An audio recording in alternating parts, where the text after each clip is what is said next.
Janet je irska hodočasnica, a posvjedočila je čudesan događaj koji se dogodio u Međugorju. Nadnaravno je nešto doživjela.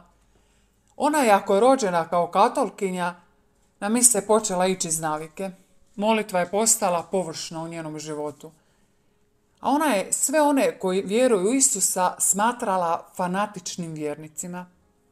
Ona bi došla na misu, razmišljala o drugim stvarima i samo bi čekala da završi, da može reći da je obavila svoju dužnost. Potaknuta željom prijatelja da ode s tim u Međugorje, otišla je, ali čisto turistički. Smatrala je kako ukazanja u Međugorja nisu istinita, te kako je sve to velika obmana. Evo što je izjavila. Mislila sam, pa što, idem tjedan dana uživati u suncu, prirodi i razgovorima s prijateljima. Nisam mislila da će molitva biti na mom dnevnom redu. Bio je svibanj 1997. Prvih dana se išao po planu. Uživala sam u zraku, suncu, hrani. Tog trećeg dana došao Ivan, irski vodič sa starim kombijem i odveo nas na svetu misu, koju je slavio Jozo u Širokom Brijegu. Crkva se brzo napunila, bila je krcata, a ja nisam htjela ulaziti, nikako. Radije ću ostati vani, pričati, smijati se s prijateljima.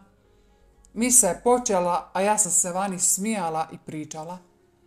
U tom trenutku po mene dolazi nepoznati čovjek.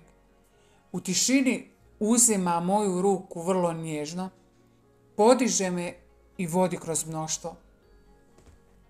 Uopće nisam osjetila gužu, prostor oko nas se rastvorio. Prolazili smo kao da nema nikoga. Odveo me do oltara i stavio me ispred svećenika koji je vodio misu. Ja sam se okrenula, a taj čovjek je nestao. Jednostavno ga nije bilo. Sjećam se tog nadrealnog, ali mirnog osjećaja koji ispunio moje srce. Tad se sve zauvijek promijenilo. Ja se ne sjećam gužve, ljudi, samo svećenika i trenutka kada je svećenik blagoslivljao hostiju. Suze su mi same od sebe curile. Svećenik je podigao tijelo od Kristovo, a ja sam pogledala gore i vidjela Isusa. Ja sam vidjela živoga Boga, Isusa Krista. Ništa drugo za mene više nije postojalo. To je bio trenutak koji me je promijenio u korijenju.